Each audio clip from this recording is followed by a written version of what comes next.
ได้นี่ไอ้ลอยเด้อสางล่าม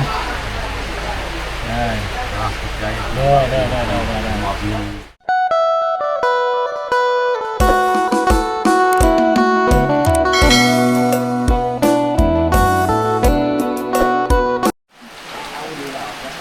เนาะทุกคนนี่ก็มากับทีมงานเป็นอะไรกันเบาเจ็บเบาโก้เรามาเที่ยวมาคิดว่าจะมือสุดท้ายเนาะมือสุดท้ายมาที่มาแบบมาเวียกแบบนี้นะเนาะเวียกที่กันน้องเดิมคิดว่านะกันบ่มียังมีเวียกต่อไปก็เป็นมือสุดท้ายก็คือเอาเงินมาให้สร้างเนาะแต่ทางเบาเจ็บก็ให้เรียบร้อยเงินให้สร้าง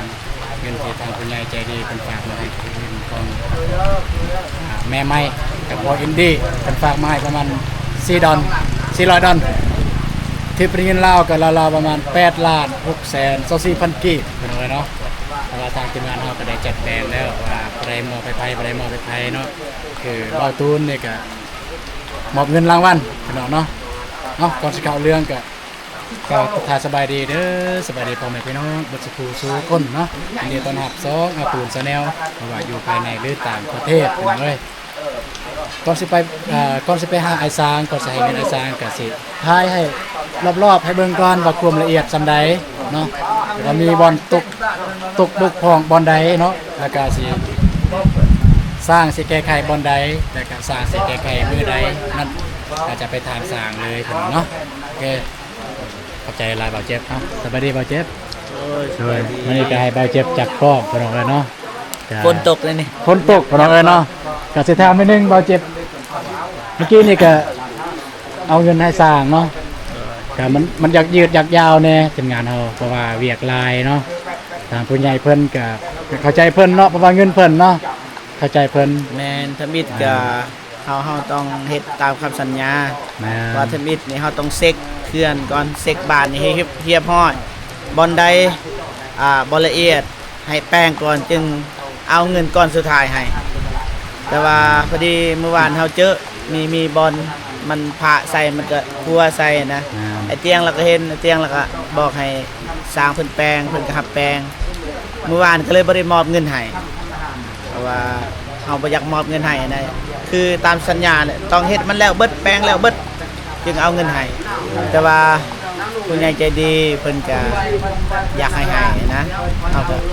อันนั้นเพิ่นบ่ได้ให้ก็ให้ก็เลยว่าอันนี้นั่นนะครับก็เลยเอาใจแม่เพิ่นเพราะว่าแม่เพิ่นเป็นคนเอาเงินให้ FC กับแม่นแต่ว่าหลักๆแม่นผู้ใหญ่ใจดีนะเขาไว้วางใจเฮาบอกให้มอบมันจะเป็นต้องมอบเนาะประมาณนี้ขอบใจลายเบาเจ็บขอบใจลายเดี๋ยวมันจะเบาตูนก็สิเลาะถ่ายนิดนึงก่อนเนาะพี่น้องเนาะก็คือเห็นแล้วพี่น้องเอ้ยเพื่อนคนน้องเดิมน้องเด่นเนี่ยก็นี่หลังจากที่ขึ้นบ้านใหม่เมื่อคืนนี้แล้ว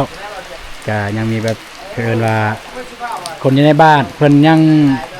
ยังอบอุ่นให้น้องเดิมน้องเด่นเพิ่นก็ยังบ่อยากเมื่อเนาะที่เห็นมีแก้วเหล้าแก้วเบียร์นี่ก็เป็นของพี่น้องและคนในบ้านนี่เขามาห่วมมามวลมาซื้อเนาะนี่ก็เฮ็ดจังได๋ก็อันนี้มันเลีกเลี่ยงบ่ได้พี่น้องเอ้ยก็เพิ่นก็ต้องแบบมีการเกินว่ามีการเฉลิมฉลองบ้านใหม่พี่น้องเนาะก็บ่ว่ากันพี่น้องเนาะแต่ว่าเพิ่นก็อยากเริ่มฉลองบ้านใหม่ให้น้องเดิมน้องเด่นเนาะอันนี้คือทางลังยังกันละเอียดมันเพิ่นว่าเพิ่นติแต่บอลเดียวนะมันมีบอลแต่ว่าเมื่อวานนี้พอได้เบิ่งคลิปของเบาเตียงก็น่าจะเห็นอยู่นะแล้วว่ามีฝนตกหนักเมื่อวานนี้พอดีมันพระใส่แต่พุ่นมาพี่มันหัวอยู่พุ่นมองพุ่นหัวมันมีแบบน้ำบ่แม่นหัวแต่หลังคาบ่แม่นมันหัวแบบคือจังซี่แหละคือพี่น้องเห็นแบบเรือนสไตล์โมเดิร์นมันเป็นแบบนี้นะแบบบ่ได้ติดกันมันจะซ้อนกันแบบนี้มันจะซ้อนกันนะแบบมันพระแห้งแต่พุ่นมันก็เลยตกแต่ว่าทางไอ้สร้างเฮากับเพิ่นก็ได้รับปากแล้วว่าสิมาแปลงใหม่เนาะแต่ว่าตอนนี้ยังแปลงใหม่บ่ได้เนื่องจากว่าเพิ่นก็ถืออิงใส่ฮีตของน้องเดิมเนาะเพราะฮีตของน้องเดิมเนี่ยขึ้นเฮือนใหม่ๆก็ยังซูนบ่ได้เพราะว่าหากเฮ็ดเกินว่าซุมมาพาควันใหม่ๆเนาะพี่น้องเนาะก็ยังซูนบ่ได้ยังตองบ่ได้ มันจะว่าผ่านไปประมาณอาทิตย์หนึงสร้างเพิ่นจะมาเฮ็ดขึ้นตัวนั้นเนาะโอเคเพราะว่าระยะห่างพี่น้องเอ้ยก็สิไปหาไอ้สร้างเพิ่นเลยเพราะว่าเบาตูนก็ได้รับภารกิจก็จะว่าบ่แม่นภารกิจก็ได้รับมอบหมายเนาะนะครับมอบหมายก็คือจัดแบ่งเงินนี่แหละเงินให้สร้างเนาะก็สิว่าสิเอาเงินให้สร้างเพิ่นก็ผู้ละล้านเงินรางวัลเงินที่แบบว่าทางผู้ใหญ่ใจบุญเพิ่นเอาให้ก็คือเงินของแม่ไม้และพ่อเอ็นดีเนาะทางแม่ไม้เพิ่นก็ที่มอบหมายให้ทีมงานเฮาโอเคแต่ว่าไปหาทางทีมงานสร้างเฮาเลยแล้วก็ทีมงานเฮาเบาเจ็บเบาโก้อยู่เทิงเนาะไปนี่เงินน้องเดิมของเราเนาะแต่เวลาฝนตกก็ยังญาติพี่น้องก็ยังบ่ทันได้เมื่อสบายดีเด้อโดยสบายดีโดยสบายดีเด้อโดยยังบ่ทันได้เมื่อบ่ ยัง อยู่บ้านใดเนี่ย คนตกทั้งวาย อยู่บ้านทงไว้ เด้อ เป็นแม่ย่าของเอื้อน้องเดิมบ่ เด้อเด้อ โอ้นอนเอาเด้อสบายดีน้องเด่นสบายดีเด้อสบายดีน้องเดิม ไปดีเด้อไอ้ตูน เด้อ ไป เด้ ดี อ เด้อผู้ใหญ่ใจบุญ เด้อ ทาน เด้อ ไปดีเด้อ FC ทั้งไทยทั้งลาวต่างประเทศสบายดีเบิดทุกคนเด้อ เด้อ เปียกไอ้ตูน มันเปียกเหรอ เลย เปียกกองไอเปียกอาทิเสร็จก่อน เปียกกับโซไอ้ตูนนี่แหละ โอ้น้องเดิมเป็นห่วงเอาตูน เป็นห่วงอีตอน เด้อ เปียก เอา นั่ง เด้อสวัสดีเด้อบาโก้เด้อสวัสดีอาจารย์สวัสดีเด้อ สบายดีบ่ตูน สวัสดีเด้อสร้างลามสวัสดีพอร้อยเด้อทางทีมงานเฮาก็มานั่งมาถ่ายนี่สวัสดีข้างบ่าวเจ็บเฮ็ดหยังอยู่เนี่ย ตัดคลิป ตัดคลิปบ่ ตัดหน้าปก บ่าวเจ็บก็ตัดคลิปตัดหน้าปกเนาะก็มีเรื่องราวสิทอกสิถามก็สิปรึกษากันเลยอยู่นี่เลยเนาะมันบ่ได้ยินปานใดขออนุญาตเข้าใกล้เด้อ โดย เพราะว่าสิโดยเวลาบ่ตูนสิถามไผก็สิจี้จังซี่ละ ว่าบ่ได้ยินปานใดเพราะมีไมค์เนี่ยนี่ก็ยืมกองเบาโก้มาถ่ายเนาะจะได้เมื่อคืนนี่ได้ร่วมงานน้องเดิมฮอดเด็กก็เดินว่า ประมาณ 6-7 โมง ประมาณ 6-7 โมง โดย ก็พอสมควรแล้วเนาะสำหรับเนาะ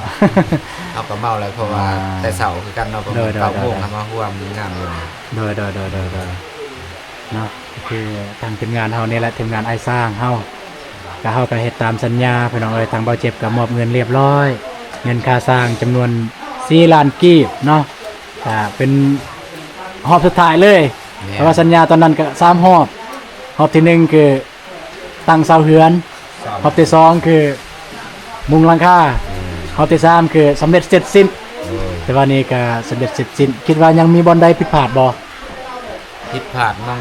ที่เฮาตอกสังกะสีเนาะมันหัวหน่อยนึง อ๋อมันหัวเนาะ โดย ก็ว่าท่านบ่สิมาแก้ไขมื้อใดเนี่ย ได้ถ้าว่าทางน้องเดิมว่ามื้อใดแบบว่าเล่าสบายแบบว่ามีย่านว่าฮีดเล่านะเพราะว่าเราแปลงฮีดใหม่ๆเราบ่อยากให้แตะให้ต้องนะ โดยเข้าใจ เพราะว่าแต่นี่ประมาณ4-5 มื้ออีก โดยก็คือมันขึ้นกับน้องเดิม แม่น ถ้าน้องเดิมคือแบบเกินว่าวิทย์แล้วฮีดคองสามารถมาตองได้ก็คือได้มาเนาะมันคือว่า เงินมีใหม่ เราบ่อยากให้ โดย อยากให้ เข้าใจ กวน เข้าใจ ว่าเราอยากให้สงบครับ เอาบัดนี้ก็สิถามความรู้สึกนับแต่เฮ็ดเฮือนมาแล้วก็สิถามแต่นับแต่พอลอยมาเลยแล้วก็สุดท้ายมาไอแดงเนาะสิถามความรู้สึกจังไดแน่ที่เฮ็ดเฮือนนี่เนาะโดยสวัสดีเด้อพอลอยเด้อขออนุญาตจีไก่เด้อเพราะว่าพอลอยก็เว้าบ่แห้งแน่เป็นคนเว้าบ่แห้ง คนที่อ้าย โดยพอลอยนี่เป็นคนอยู่นี่บ่ บ่แล้วอยู่อันนั้นเลย อยู่บ้านกับไอแดงบ่ เออ โอ้เด้อเป็นอะไรจึงได้มาเฮ็ดเฮือนนี่หมายว่าไอแดงเพิ่นสวนมาบ่แล้วว่าแบบเป็นทีมงานแต่เก่าแล้ว เพิ่นเพิ่นฮู้แล้วเพิ่นจังชวนมาเฮ็ดนำ อ๋อเพิ่นฮู้แล้วเพิ่นจะชวนมาเฮ็ดนำ เออ เนาะแล้วมีความยุ่งยากอะไรในเฮ็ดเฮือนเนี่ย ก็มีลายอยู่หักอดทนฮะ อ๋อ บ่พยายาม เกินมาสู้แดดสู้ฝนกันมา มา คันบ่เจ็บบ่ไข้ เออ เด้อเนาะคือทางไอแดงเฮาทางสินทางพอลอยเฮาขอเอิ้นพ่อเด้อเพราะว่ามันจะเป็นรุ่นพ่อเฮาแล้วถ้าสิเอิ้นอ้ายก็มันสิว่าจังใด ก็เอิ้นพ่อสมัยแดงนี่ก็เอิ้นอ้าย เด้อเนาะก็คือว่าเป็นคนหนึงเนาะพี่น้องเอ้ยที่แบบว่าเฮ็ดเคียงบาเคียงไหลเคียงบาเคียงไหลนำไอแดงเชื่อฟังไอแดงใครเฮ็ดแนวใดก็จะเฮ็ดแบบนั้นถือว่าสุดยอดเนาะขอบใจเด้อสิตะเด้อสุดท้ายมาทางงานทางสร้างรามเฮาก็อายุราวรุ่นราวคราวเดียวกันกับเบ้าตูนเลยคิดว่าโดยน่าจะแม่นนะเนาะคิดว่านะก็สิเอิ้นอ้ายก็บ่คือสิเอิ้นน้องก็บ่คือเอิ้นเซียวซะ อายุกับรุ่นราวคราวเดียวแต่ว่าเพิ่นแม่นแต่ว่าเพิ่นเป็นสร้างแล้วก็เพิ่นมีลูกมีเมียแล้วถ้าเฮาสิเอิ้นสร้างเฮาสิเอิ้นอ้ายก็บ่ผิดเพราะว่าเพิ่นมีเมียแล้วเฮาก็นับถือเป็นอ้ายก็ได้ตัวนี้เนาะก็บ่ว่ากันเนาะจุดเริ่มต้นอะไรคือแบบว่ามาเฮ็ดเฮียนนํกันกับไอ้สร้างแดงนี่ จุดอันนั้นจุดเริ่มต้นแบบว่าเฮาก็ดีมาเซาเดือมหันไปบอกทางไอแดงคือว่าอันขอนำนะไปเฮ็ดเฮือนตัวเองมีทาง FC เพิ่นว่าสิซอยเป็นจังซั่นเลยไอแดงประสานงานเฮากับทีมไอลอยตัวนี้กับเพิ่นนั่นแหละว่ามาสู่นํกันเฮ็ดนํกันได้ก็บุกเบินนํกันเพื่อนเพิ่นนับแต่มือเริ่มต้นจนฮอดสำเร็จพุ่นเพิ่นบอกใบแตกแยกกันใบไปทางใดเพิ่นบอกจังซั่นนี่ค่อยก็เลยลงมือกันเฮ็ดมันเป็นอยู่นั่นแต่ว่าความลำบากเฮือนตัวนี้เฮาตั้งใจเฮ็ดแบบว่าคือเศร้านี่เนาะทางพวก FC เฮาก็เห็นแบบว่ามันโคตรว่ามันแบบบ่เต็มคือว่าแบบเฮาอยากได้นักผู้เลื่อยเขาซอยแบบเฮาก็นี่ความยุ่งยากทำเฮ็ดเลยเฮามาปรับมาเฮ็ดใหม่มาสร้างใหม่เป็นจังซั่นความยุ่งยากเลยแบบเฮาก็สิทุกข์แนวนิดนึงแล้วก็พร้อมด้วยถึงไม้หั่นมันก็แบบมันมาบ่ทันนะใหม่นะเฮาก็ยุ่งยากด้วยเรื่องเองความพยายามของเฮาแล้วก็เฮ็ดแต่เช้าจนฮอดค่ำบ่ได้พักได้พรก็คือแก ฮอดสำเร็จฮอดปัจจุบันนี้ถึงมันแล้วนะเป็นจังซั่นนะขอบใจก็คือนี่คือสร้างรามเนาะพี่น้องเนาะที่ครับทีมงานเฮามาก็เห็นเรื่อยๆเพิ่นก็เอิ้นว่าลักษณะก็คล้ายๆคือแบบปะลูกปะเมียซะแบบปะลูกปะเมียไปเฮ็ดเวียกผู้เดียวนั่นน่ะบ่แม่นปะเมียแบบปะเลยได้บ่แม่นเด้ก็คือแบบทีมลูกทีมเมียเฮ็ดเวียกผู้เดียวไปปลูกมันปลูกหยังนั่นแหละเพื่อมาเฮ็ดเฮือนน้องเดิมให้มันแล้วนะแนวนั้นก็ส้มเซยก็คือทางก็เป็นผู้หนึงที่แบบมีความดุมันขยันเพียรรับผิดชอบต่อหน้าที่เวียกงานก็คือถูกมอบหมายให้แต่แบบเฮ็ดจนว่ามีความรับผิดชอบเฮ็ดจนแล้วแต่จนนี่แหละจนคือพ่อแม่พี่น้องเห็นนั่นแหละจนแล้วแต่ว่าก็คือทางไอแดงบอกว่าเมื่อกี้นี้มีน้อยนึงบ่ผิดพลาดก็คือแบบลงตะปูพิษเนาะลงตะปูพิษแล้วมันหัวก็ไม่แต่ว่าบ่ยากใครๆตัวนั้นคิดว่าซื้อกาวมาจอดใส่แล้วโอเคน่าคิดว่าเอาสะกดเฮาติดสังกะสีกันแล้วนั่นโดยเอาเข้าใจหลายเด้อด้วยเอาบัดนี้ก็ฮอดที่เอิ้นว่าหัวหน้าสร้างหัวหน้าทีมเด้อเนาะแต่ไอแดงนี่เฮาก็รู้สึกว่าสนิทระดับหนึ่งนะเด้สนิทแล้วว่าเฮามาอยู่นี่ก็เป็นเดือนแล้วมาทุกมื้อแต่ว่าเฮาก็มาซื่อๆพี่น้องเอ้ยบ่ได้ให้ทางไอแดงไอจางไงยังบ่มีหยังให้เฮามาแต่ใจให้นะก็มีบางครั้งแน่เฮารู้สึกว่าเฮาอยากทายแต่ไอจางเพิ่นอยากพักผ่อนนะเมื่อยแน่แต่เพิ่นก็ยอมที่จะเสียสละให้เฮาทายนะก็เข้าใจว่าเพิ่นเมื่อยเพิ่นให้เวียกหลายนะครับต้องขอบใจอายหลายเด้อตัวนี้เด้อแล้วก็ขอโทษหลายๆที่รบกวนอายมาตลอดแต่พวกน้องก็จะเป็นต้องได้ทายต้องได้ถามนะว่าไอ้สร้างอันนี้ฮอดใส่แล้วอันนี้เป็นจังได๋แล้วต้องการหยังบ่เพื่อ FC เพิ่นอยากฮู้นะขอติดตามนะแต่มันยืนมันยาวแล้วไปน้องเนาะตั้งแต่เริ่มเฮ็ดเพิ่นก็เป็นรู้สึกว่าฮอดเดือนแล้วเนาะมันน้องเดิมนี่ฮอดเดือนแล้วเนาะก็เลยอยากถามไอ้สร้างว่าจุดเริ่มต้นของอ้ายที่มาเฮ็ดเฮือนน้องเดิมเนี่ยมันมาแต่ไสจุดเริ่มต้นนี่เฮาก็มาหาจากน้องดื่มนี่แหละ เนาะเพราะว่าเพิ่นว่าหาสร้างเฮาก็บ่คิดบ่พันดอกว่าสิได้มาเฮ็ดในจุดนี้นะ โดย เนาะเพราะว่าน้องดื่มไปหาแล้วก็เพิ่นว่าเพิ่นว่าไอ้แดงเฮ็ดบ่เฮือนน้องเพิ่นว่าทาง FC เพิ่นยังหาสร้างอยู่เพิ่นว่าตัวเองก็บ่คิดว่าสิเฮ็ด โดย ก็มากมาเบิ่งแน่นะน้องเขาก็อีต้นนะเพราะว่าอีต้นทางน้องนี้เพิ่นก็จะได้สร้างมาเฮ็ดนะครับคือจังซั่นแล้วทางอายเองก็เลยประสานทางทีมงานนี่แหละ โดย ทีมงาน2คนนี่นะเพราะว่าพ่อเฒ่าไปบ่ไปเฮ็ดบ่เพราะว่าเพื่อนนำร้านแล้วก็ไปแล้วเพิ่นว่าช่วงนี้มันก็เฮาก็ขาดเวียกแน่เพิ่นเพราะว่ามันมากจากซอยก็แม่นที่มาประสานทางน้องล่ามแน่เพิ่นน้องล่ามก็ดีนำเพิ่นบอกกันซั่นแล้วก็เฮ็ด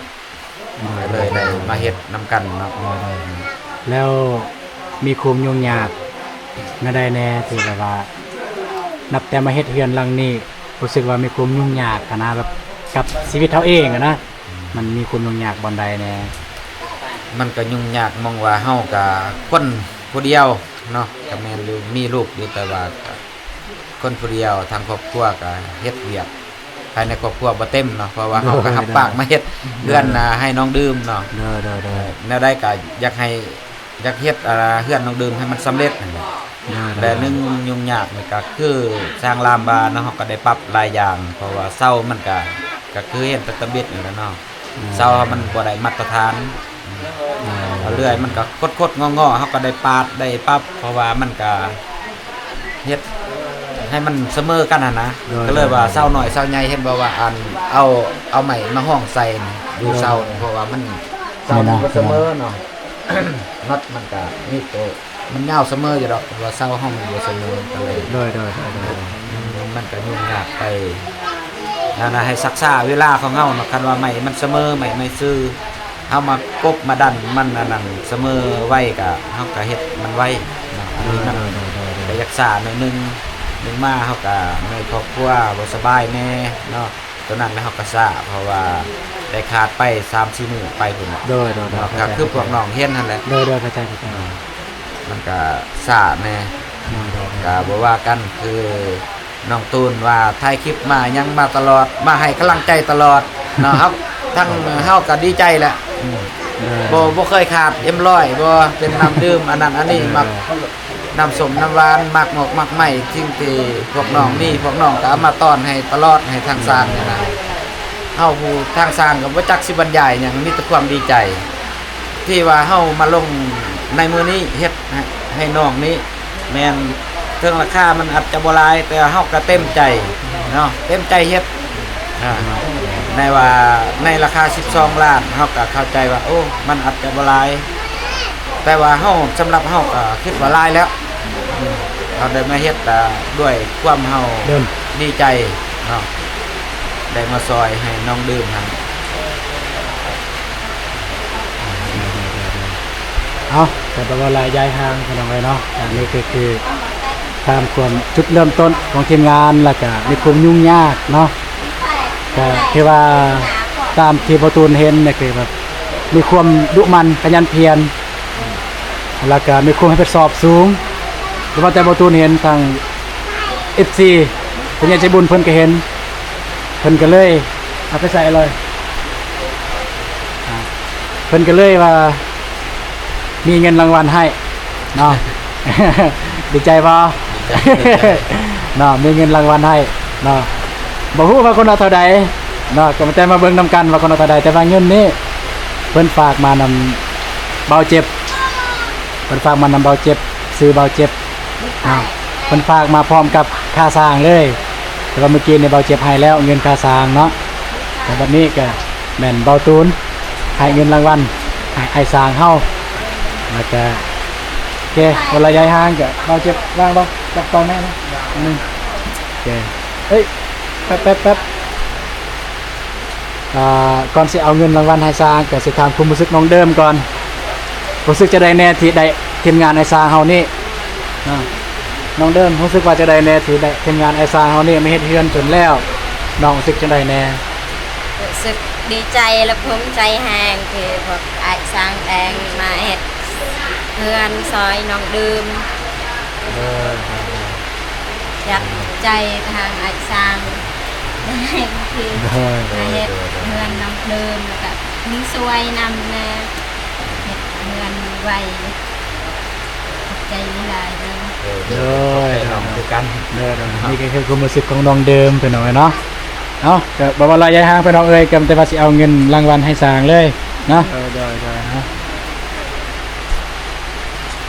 สิให้แต่นั้นก่อนอยู่นี่แหละน้องเอ้ย ผู้สิให้กันก็ตื่นเต้นเนาะ แม่นตื่นเต้นเงิน ผู้สิรับนั่นนี่ก็ตื่นเต้น แม่น กัน คือว่าแล้วคันเงินเฮาเองสำนี้นี่บ่ได้หลายของเฮาเองเนาะสมมุติว่ากรณีว่ามันเสียสมมุติว่ากรณีมันเสียก็โอเคเสียก็เสียเพราะว่าเงินเฮาเองแต่ว่าเงินอันนี้เป็นเงินของผู้ใหญ่นี่ครับก็ย่านเสียนะคือเพิ่นมอบให้นี่ก็คิดว่าน่าจะคนละล้านมอบให้คนขยันเฮ็ดเฮือนงามเนาะโอเคอ่ะบ่เจ็บจับกล้องให้ได้ขอบคุณนะอันนี้ไอ้ลอยเด้อ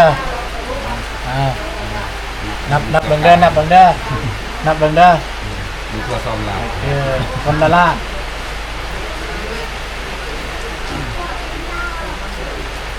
ทีมงานเฮานับแล้วแต่ว่ายันมันบ่ครบ เขาได้นับแล้วตัวอย่างมันก็ไปแล้วนะคือให้มันชัดเจนกับเขานับกระยะในเมื่อเขาไปต่อมือก็ต้องให้นับอีกนั่นนะมันชื่อมันชัดเจน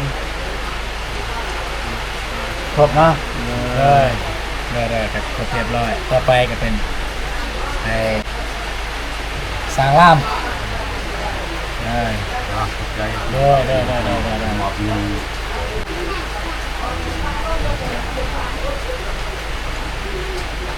หลอกนี่อ่ะ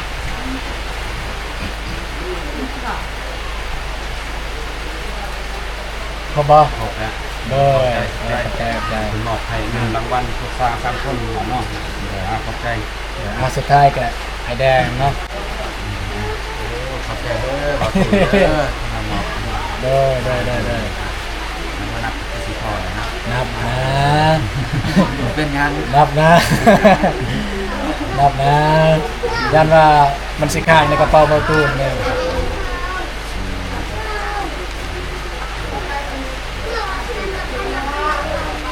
โอเคขอบใจขอบคุณเด้อ สำหรับน้องเดิม นี่ให้เฮือนเลยน้องเดิมให้น้องเดิมให้เฮือนเลย ยากน้องในบ่มีเด้อบ่มี นี่ครับ ให้เฮือน ใจ นั่น แล้วเจไอ้โดน กลัวเพื่อนลา น้องได้เงินแล้วโอเคเอาขอบใจอะไรบ่เจ็บโอเคก็สุดท้ายนี้ก็อยากให้ทางทีมงานไอซางเฮาขอบคุณขอบบุญขอบคุณทางผู้ใหญ่ใจบุญทางแม่แดงแม่แดงทางแม่ไม้และพ่อเอ็นดี้นะเอาทางพอลอยก่อนก็ขอบใจเพิ่นที่เพิ่นเอาเงินให้ อันนั้นผมยังใจบุญเฮาเนาะทำดีไม่แห้งแล้วยังได้เนาะ ขอโทษนะ โดยเข้าใจเนาะทางพอลอยเขาก็เป็นคนแบบโบเก่งแน่เป็นเอาไว้เนาะก็บ่ว่ากันเนาะเอาต่อไปสร้างรามเลย ขอขอบใจเด้อทางแม่ไม้แล้วก็พอดีบ่ โดยมันแล้ว คนอยู่ต่างประเทศทางอยู่เยอรมันของเราเนาะคนสิมอบให้เงินรางวัลให้พวก3คนสร้างเฮาเนาะคนละล้านของเรามื้อนี้ แต่ว่าทางเบาตูนเพิ่นมอบแล้วเฮาก็ขอบใจจังได๋ก็ความเจ็บบ่ให้ได้ความไข้จะสุมีเด้อทางแม่เด้อขอบคุณมากขอบใจ โดยนะทางไอ้สร้างเขาก็ว่าบ่เก่งกับบ่ตูนคือกันนั่นแหละแต่ก็เข้าใจว่าความรู้สึกข้างในน่ะอยากเว้าคิดหลายแต่ว่าบัดเว้าออกมาเนี่ยบ่เป็นน่ะนะเข้าใจเอ้าสุดท้ายก็ทางไอ้สร้างเฮาทางไอ้แดง โอ้ยนะทั้งพวกข้าเองก็บ่มีหยังสิอวยพรเนาะทางแม่หันก็ได้ก็ขอมุกขอบใจละลายเด้อแม่เด้อที่มอบให้เงินพิเศษผู้ละล้านสำหรับทางสร้าง3คนนี่ก็ คือว่าร้ายแหละเนาะแต่ยังก็ให้แม่อยู่ดีมีแห้งความเจ็บจะได้ความไข้อยามีมอบเงินเท่าไรก็ให้แม่ได้ให้เป็นร้อยล้านพันล้านพุ่นเด้อแม่เด้อเพราะว่าพวกสร้างนี่ก็สิตั้งใจคือเก่าหั่นแหละเนาะคันว่ายังมีผู้จ้างก็สิเฮ็ดให้มันดีกว่าเก่ายังก็ที่แม่ผ่านมานี่ยังก็ให้แม่ขอบใจแม่แหละแม่เป็นห่วงทุกอย่าง พวกสร้างเฮ็ดยังบ่ดีก็ก็ตำหนิติส้มได้เด้อแม่เด้อต่อไปยังก็ให้แม่สุขภาพแข็งแรงสาธุ น้อยเนาะนี่ก็คือคำอวยพรของทำทีมงานไอซางเฮาเนาะก็คือได้เห็นนี่แหละพี่น้องเอ้ยก็ทางพอลอยแล้วก็ทางรามจะเกินว่าคำเว้าบ่สำคัญการกระทำสำคัญกว่าก็คือเห็นเฮือนนี่แหละแล้วบ่เว้าแต่ว่าเฮ็ดเนาะทางไอแดงก็เป็นคนแบบอัธยาศัยดีเขาจะแบบมีสาระพี่น้องเพิ่นว่าเนาะ ก็ขอบใจหลายๆเด้อจังได้ก็ขออวยใจให้ทีมงานไอซางเฮานับแต่นี้ต่อไปจงมีสุขภาพแข็งแรงอายุมันคนยืนปรารถนาสิ่งใดก็ขอให้ได้สิ่งนั้นเนาะที่สำคัญก็อยากให้มีงานเข้ามาเรื่อยๆบ่ว่าแต่งานใดก็แล้วแต่งานเฮือนงานสร้างอยากให้มีคนหาคนให้มาเฮ็ดเฮือนพอมีรายได้มาจุนเจือในครอบครัวจะได้ก็ขอให้ได้ในเด้อบ่ตุนก็ว่าบ่เก่งกันโดยเอาจะจับกองในนึงนะสิจบคลิปเนาะเกณฑ์ในการเกินว่ามอบเงินรางวัลให้ไอซานสร้างที่แบบว่ามีความมุ่งมั่นขยันเพียรมีความสอบสูงเพิ่นว่าเนาะทางผู้ใหญ่ใจบุญเพิ่นก็เห็นเพิ่นก็เลยมอบเงินรางวัลคนละล้านกีบเนาะสุดท้ายนี้ก็ต้องขอบใจทางแม่ไม้แล้วก็พ่ออินดี้ที่เชื่อมั่นและไว้วางใจแล้วก็เมตตาทางทีมงานเฮาแล้วก็เบาตูนที่ให้เป็นสะพานบุญในครั้งนี้นะเนาะก็ถือว่าเป็นครั้งแรกเลยเนี่ยเฮือนครั้งแรกเนาะที่เป็นให้ก็มีหลายๆทั้งหลายๆแบบหลายๆคนบ่แม่นแต่ใหม่ๆแต่ว่ามิวนี้เป็นของแม่ใหม่เนาะแต่ว่าก็สิขอบใจทั้งเบิดทั้งบวนเลยที่มีส่วนเกินว่าที่มีส่วนบุญที่ซอยน้องเดิมแล้วก็ให้ทุกท่านมีสุขภาพแข็งแรงอายุมันคนยืนปรารถนาสิ่งใดก็ขอให้ได้สิ่งนั้นเนาะสำหรับคลิปนี้กับบ่าวตูนก็สิขอจบคลิปบนนี้เลยเด้อเนาะแล้วก็ขอคำว่าสบายดีเด้อ